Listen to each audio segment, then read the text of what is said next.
그러면 유한 씨가 마이크 잡으신 김에 먼저 말씀해 주시죠. 브로맨스. 뭐 앞선 질문부터 먼저 답변 드릴게요. 네. 그렇게 어렵고 난해하지는 않아요, 작품이.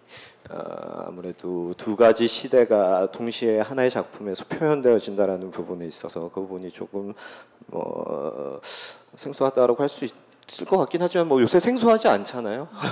워낙 비슷한 컨셉의 작품들이 많이 쏟아져 나오고 있는 상황이고 하지만 저희 작품은 틀림없이 다른 면모를 그 안에 다른 뼈와 살을 지닌 작품이라고 자신하고 연기하면서는 맞아요, 난해해요.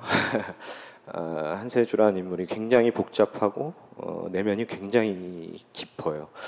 언뜻 보기에는 까칠하고 예민하고 약간 뭐 연예인병에 걸린 그런 친구로 비춰지기도 하지만 그 안에 내면을 이루 말할 수 없을 만큼 깊이가 있어서 그 부분들이 조금 난해하긴 하지만 그런 인물의 그 난해함 그 자체를 저는 표현하고자 하는 게 이번 한세주라는 인물을 연기하면서 가지는 미션이고 숙제인 것 같고요.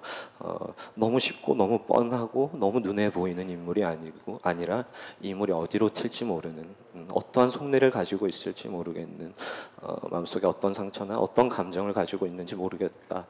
하지만 흥미롭고 매력적이네 라고 할 수 있을 만한 캐릭터를 만들어내려고 최선을 다해서 연기하고 있고 예쁘게 잘 봐주셨으면 좋겠습니다. 네, 브로맨스는 어떤가요?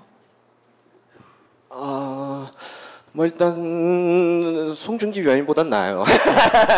그렇습니까? 뭐 그건 왕년이잖아요. 아무래도 뭐 준기 형이 최근에 작년에 태양의 후예라는 작품으로 굉장히 뭐 큰 성공을 거두셔서 또 이렇게 또 연결짓는 질문을 해주시는 것 같은데